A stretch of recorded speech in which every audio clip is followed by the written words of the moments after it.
Había tolerado lo mejor que pude las 1000 injurias y ofensas de Fortunato. Pero cuando se atrevió a insultarme, juré venganza. Vosotros que conocéis tan bien la naturaleza de mi alma, no llegaréis a pensar que proferí amenaza alguna.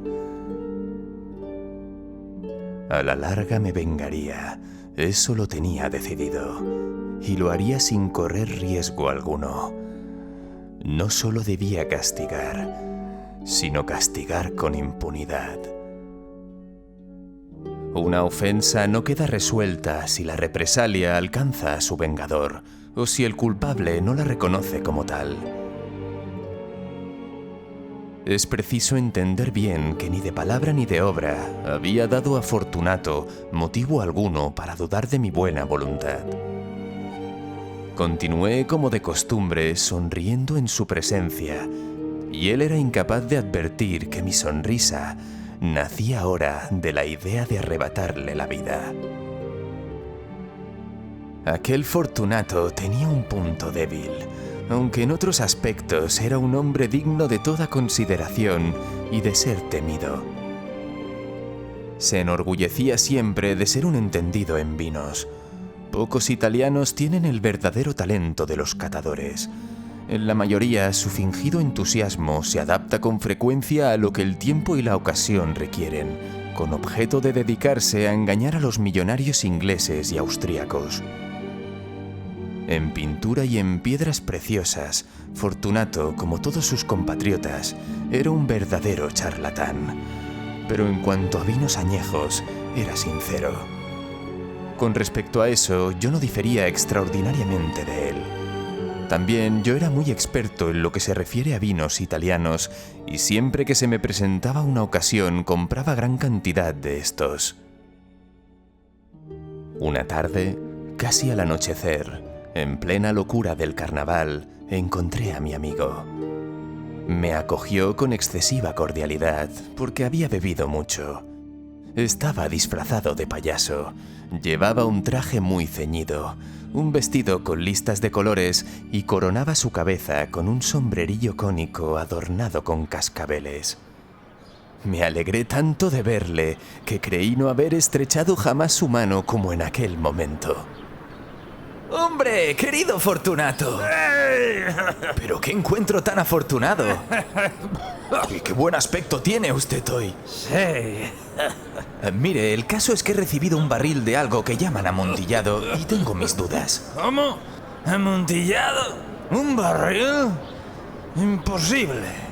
¿Y en pleno carnaval? Por eso mismo le digo que tengo mis dudas. Mire, he cometido la tontería de pagarlo como si se tratara de un exquisito amontillado y no le he podido consultar. No había modo de encontrarle y he perdido la ocasión ¿Amontillado? Sí, tengo mis dudas porque... ¿Amontillado? Sí, no sé si lo es. Amontillado. Eso es, pero como supuse que estaba usted ocupado, iba ahora a buscar a Lucchesi. Él es un buen entendido. Él me dirá... ¿Lucchesi? Lucchesi es incapaz de distinguir el amontillado del Jerez. Eso es, y aún así hay imbéciles que creen que su paladar puede competir con el suyo. Vamos allá. ¿A dónde? A sus bodegas. No, hombre, no, querido amigo, no quiero abusar de su amabilidad. Preveo que tiene usted algún compromiso. Lucchesi... No tengo ningún compromiso. Vamos. No, amigo mío. Aunque usted no tenga compromiso alguno, veo que tiene un buen resfriado. Y las bodegas son terriblemente húmedas, están cubiertas de salitre. Vayamos. No importa el catarro. Amontillada. Le han engañado a usted. Y Lucchesi no sabe distinguir el Jerez del amontillado. Diciendo esto, Fortunato me cogió del brazo. Me puse un antifaz de seda negra, ciñéndome bien al cuerpo de mi roquelaire, y me dejé conducir por él hasta mi palazzo. Los criados no estaban en la casa. Habían escapado para celebrar la festividad del carnaval. Ya antes les había dicho que yo no volvería hasta la mañana siguiente, dándoles órdenes concretas de no moverse de la casa. Sabía muy bien que estas órdenes eran suficientes para asegurarme su inmediata desaparición en cuanto yo volviera la espalda. Cogí 2 antorchas de sus hacheros, entregué a Fortunato una de ellas y le guié, haciéndole agacharse a través de distintos aposentos por el abovedado paisaje que conducía a la bodega. Bajé delante de él una larga y tortuosa escalera, recomendándole que adoptara precauciones al seguirme. Llegamos por fin a los últimos peldaños y nos encontramos uno frente a otro sobre el suelo húmedo de las catacumbas de los Montresors. El andar de mi amigo era vacilante y los cascabeles de su gorro cónico resonaban a cada una de sus zancadas. ¿Y el barril? Está más allá. Pero párese un momento. Observe usted esas blancas telarañas que brillan en las paredes de la cueva. Se volvió hacia mí y me miró con sus nubladas pupilas que destilaban las lágrimas de la embriaguez. ¿Salitre? Eso es salitre. Pero ¿hace mucho que usted tiene esa tos? A mi pobre amigo le fue imposible contestar hasta pasados unos minutos. No es nada. Venga, volvámonos. No. Su salud es de gran valor, amigo mío. Es usted rico, respetado, admirado, querido. Es usted feliz, como yo lo he sido en otro tiempo. No debe usted malograrse. Por lo que a mí respecta, es distinto. Va, volvámonos. Podría usted enfermarse y no quiero cargar con esa responsabilidad. Además, cerca de aquí vive Lucchesi y voy a hablar... Esta tos carece de importancia. No me matará. No me moriré de tos. Por supuesto que no. No era mi intención alarmarle sin motivo, pero debe tomar precauciones. Mire, un trago de este Medoc le protegerá de la humedad. Sí, sí. Y diciendo esto, rompí el cuello de una botella que se hallaba en una larga fila de otras análogas tumbadas en el suelo húmedo. Beba. Se llevó la botella a los labios, mirándome de soslayo. Hizo una pausa y me saludó con familiaridad. Los cascabeles sonaron. Bebo a la salud de los enterrados que descansan aquí en paz. Y yo por la larga vida de usted. De nuevo me cogió de mi brazo y continuamos nuestro camino. Estas cuevas son enormes. Los Montresors fueron una notable familia y muy numerosa. He olvidado cuál era vuestro blasón. Un gran pie de oro en el campo de azur. El pie aplasta una serpiente rampante y sus colmillos se clavan en el talón. ¿Y el lema? Nemo me impune lacessit. Muy bien. El vino brillaba en sus ojos y sonaban los cascabeles. También se caldeó mi fantasía a causa del Medoc. Por entre las murallas formadas por montones de esqueletos mezclados con barriles y toneles, llegamos a los más profundos recintos de las catacumbas. Me detuve de nuevo. Esta vez me atreví a coger a Fortunato de un brazo más arriba del codo. Mire el salitre. Vea usted cómo va aumentando. Como si fuera musgo, cuelga de las bóvedas. Ahora estamos bajo el lecho del río. Las gotas de humedad se filtran por entre los huesos. Venga usted. Volvamos antes de que sea demasiado tarde. Esa tos... No es nada. Continuemos. Pero primero echemos otro trago de ese Medoc. Rompí un frasco de vino de Graf y se lo ofrecí. Lo vació de un trago. Sus ojos llamearon con fuego ardiente. Se echó a reír y tiró la botella al aire con un ademán que no pude comprender. Le miré sorprendido. Él repitió el movimiento, un movimiento grotesco. ¿No comprende usted? No. Entonces no es usted de la hermandad. ¿Cómo? No es usted un masón. Sí. Usted Imposible. ¿Un masón? Un masón. ¿Y el signo? A ver, este. Le contesté sacando de debajo de mi roquelaire una paleta de albañil. Usted bromea. Pero en fin, vamos a por el amontillado. Bien, dije guardando la paleta bajo la capa y ofreciéndole de nuevo mi brazo. Se apoyó pesadamente en él y seguimos nuestro camino en busca del amontillado. Pasamos por debajo de una serie de bajísimas bóvedas. Bajamos, avanzamos luego, descendimos después y finalmente llegamos a una profunda cripta, donde la impureza del aire hacía enrojecer más que brillar nuestras antorchas. En lo más apartado de la cripta descubríase otra, menos espaciosa. Sus muros habían sido revestidos de restos humanos amontonados hasta la bóveda, al modo de las grandes catacumbas de París. 3 lados de aquella cripta interior también estaban adornados del mismo modo. Del cuarto habían sido retirados los huesos y yacían esparcidos por el suelo, formando en un rincón un montón de cierta altura. Dentro de la pared, que había quedado así descubierta por el desprendimiento de los huesos, veíase todavía otro recinto interior de 1 metro de profundidad, 1 metro de anchura y 2 metros de altura. No parecía haber sido construido para un uso determinado, sino que formaba sencillamente un hueco entre 2 de los enormes pilares que servían de apoyo a la bóveda de las catacumbas y se apoyaban en una de las paredes de granito macizo que las circundaban. Fortunato, en vano, levantando su antorcha casi consumida, trataba de penetrar la profundidad de aquel recinto. La débil luz nos impedía distinguir el fondo. Adelántese, mire, ahí está el amontillado.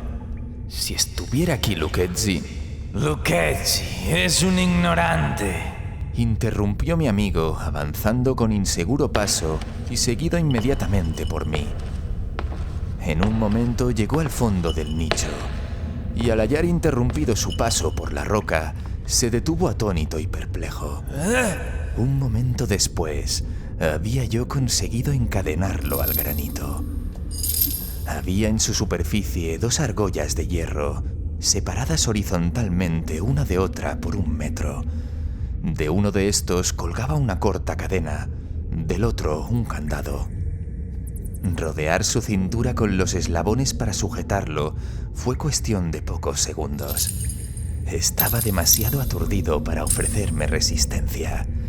Saqué la llave y retrocedí, saliendo del recinto. Pase una mano por la pared y podrá sentir el salitre. Está en efecto muy húmeda. Vamos. Permítame que le ruegue que regrese. ¡No! ¿No? Entonces no me queda más remedio que abandonarlo. Pero antes debo ofrecerle algunos cuidados. ¡El amontillado! Exclamó mi amigo, que no había salido aún de su asombro. Cierto, el amontillado.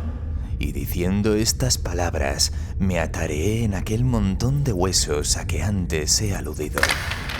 Apartándolos a un lado, no tardé en dejar al descubierto cierta cantidad de piedra de construcción y de mortero. Con estos materiales y la ayuda de mi paleta, empecé activamente a tapar la entrada del nicho. Apenas había colocado la primera hilera de mi obra de albañilería cuando me di cuenta de que la embriaguez de Fortunato se había disipado en gran parte.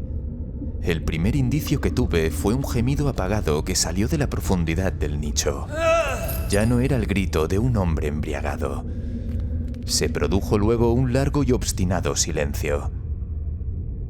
Encima de la primera hilada coloqué la segunda, la tercera y la cuarta.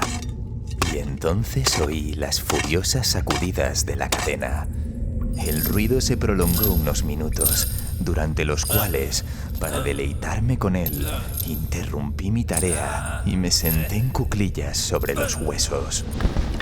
Cuando se apaciguó por fin aquel rechinamiento, cogí de nuevo la paleta y acabé sin interrupción la quinta, sexta y séptima hilera. La pared se hallaba entonces a la altura de mi pecho. De nuevo me detuve y, levantando la antorcha por encima de la obra que había ejecutado, dirigí la luz sobre la figura que se hallaba en el interior. Una serie de fuertes y agudos gritos salió de repente de la garganta del hombre encadenado, como si quisiera rechazarme con violencia hacia atrás. Durante un momento vacilé y me estremecí. Saqué mi espada y empecé a tirar estocadas por el interior del nicho. Pero un momento de reflexión bastó para tranquilizarme. Puse la mano sobre la maciza pared de las catacumbas y respiré satisfecho. Volví a acercarme al nicho y contesté entonces a los gritos de quien clamaba. Los repetí, los acompañé y los superé en volumen y potencia.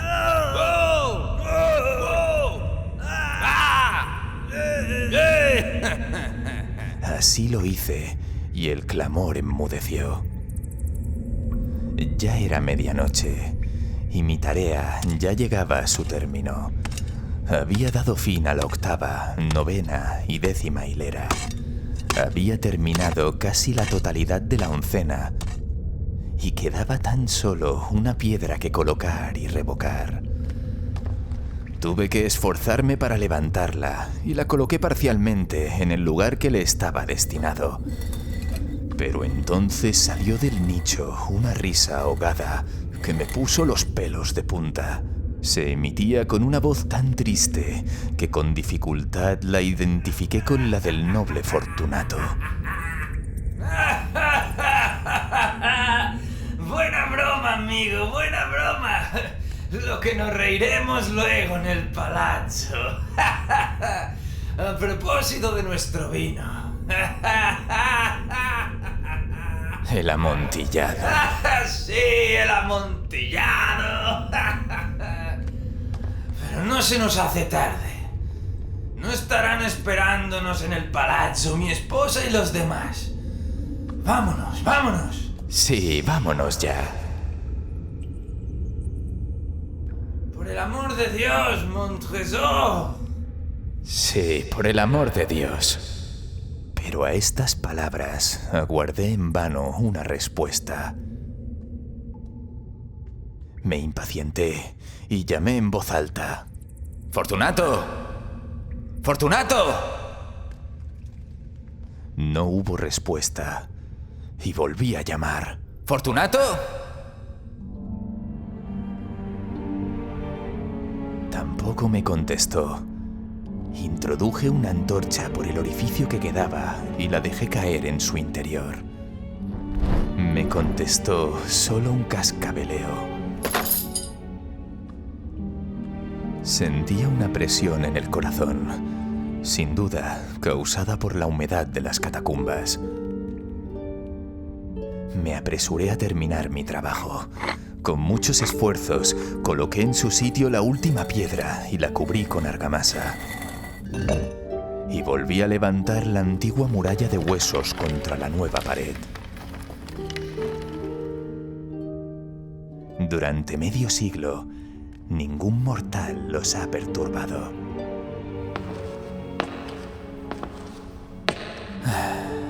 Requiescat in pace.